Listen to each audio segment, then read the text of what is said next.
Right then, last month I actually made over $12,000 trading on prediction markets, and I never once tried to predict the future.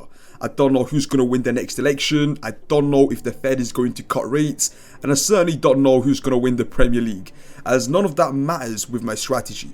What matters is expected value and mathematics. You are not basing it on outcomes and probabilities, but purely on maths on the long term. Now, the strategy is plus EV trading. Now, with prediction markets, you can take it to a whole another level just because markets are extremely inefficient.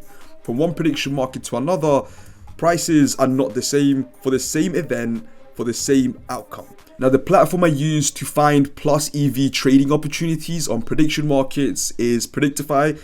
These guys do have the largest amount of data sets for prediction markets and also trading infrastructure really live. It just makes life a lot easier for when it comes to comparing prices and finding these plus EV opportunities. There isn't any other platform for my understanding. Let me know in the description down in the comment section down below if there is. But to put in hindsight here in action, you can see here the Democratic presidential nominee for 2028. There's about a 3-cent difference between the cheapest price prediction market here to the more expensive. In fact, if you look at here, Gemini is priced a lot higher. So this is how the strategy would look like in action. So imagine you have a market which is extremely overpriced, which is Gemini at 31 cents. You have other prediction markets that are pricing it a lot lower. For example, here on Polymarket, it's priced at 24 cents. What you're betting on here is on the price, on the cheapest price, reaching the same price as the market average. For example, here on Kalshi, you can see here, the price is about 27 cents. So again, it's actually quite expensive, again, compared to Polymarket. Same with Opinion and Gemini as well. Now, this is probably not the greatest example as it's only a 2-cent difference. We're banking on, and there's opportunities out there where you're able to find opportunities and inefficiencies in these markets priced to a lot higher.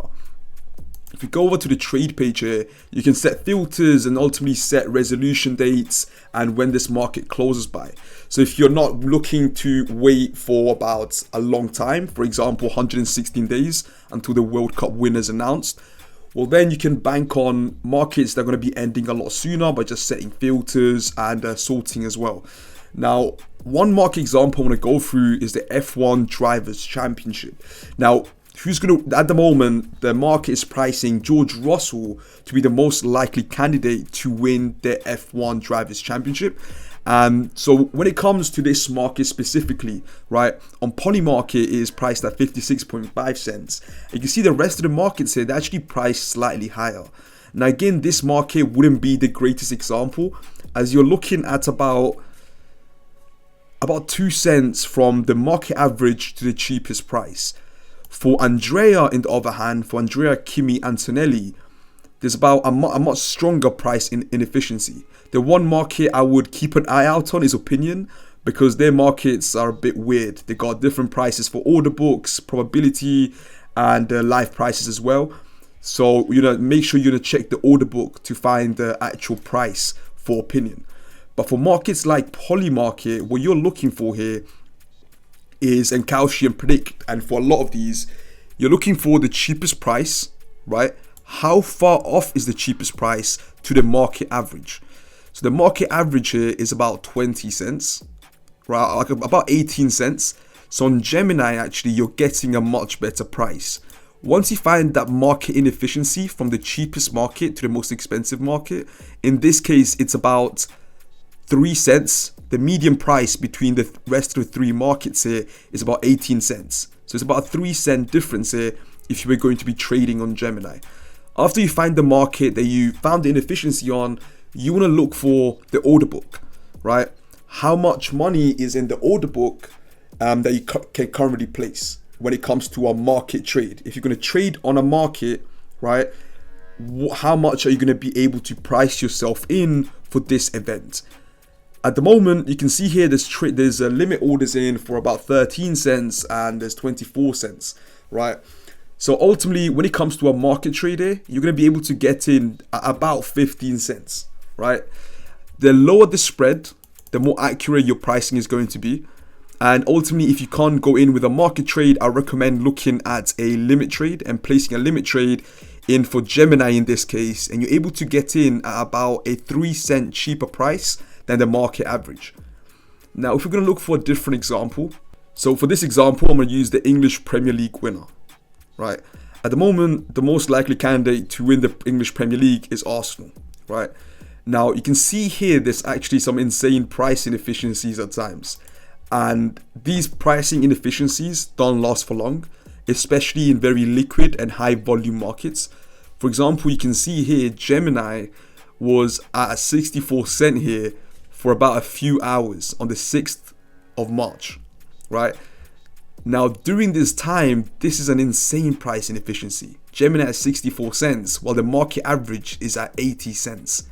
It's about a 20 cent difference, right? And these move very quickly, right? In a few hours, you're going to have to catch them. And the only way you're going to be able to do that is by being very active on platforms like Predictefy. It's impossible to catch them if you're not, as manually tracking them is a whole another story. So you can see here with Gemini on the 5th to 6th of March, between these times, about 9 p.m. Eastern to about 8 a.m. Eastern, the pricing for Gemini was off by about 20%, and you could have gotten in at about 20 cents cheaper. And these prices move quickly for such high volume and liquidity markets. Same here. When you look at the prices here, the average price at the time was about 90 cents, 89 cents. And of course, these prices, they've, as time went by, these absolutely changed and the price rocketed. You can see Gemini, for example, sitting at 83 cents, well below the market average. Later on, the market caught on Gemini and it caught up to the same price. So again, you're not banking on who's going to win here. You really don't care about the resolution. In fact, I'd recommend for most of my strategy, I never hold out until resolution.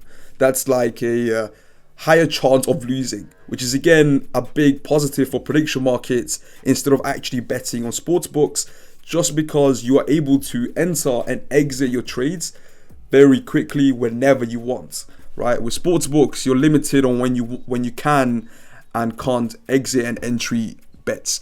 So you can see here with Gemini, if you got in while the price was lower than the median and the market average, you could have made, if let's say you had about $1,000 at 80 cents, you'd have made about 10 to 15% gain, right? Just because you caught on this inefficiency in these couple days. It's about a 2-day time period where the market was off on Gemini while the rest of the market already caught on. I hope you guys have found this video helpful. If you have, let me know in the comment section down below. I'll leave a link to Predictefy for you guys to check it out. And it's been your boy Quantitative. I'll see you next time. Goodbye.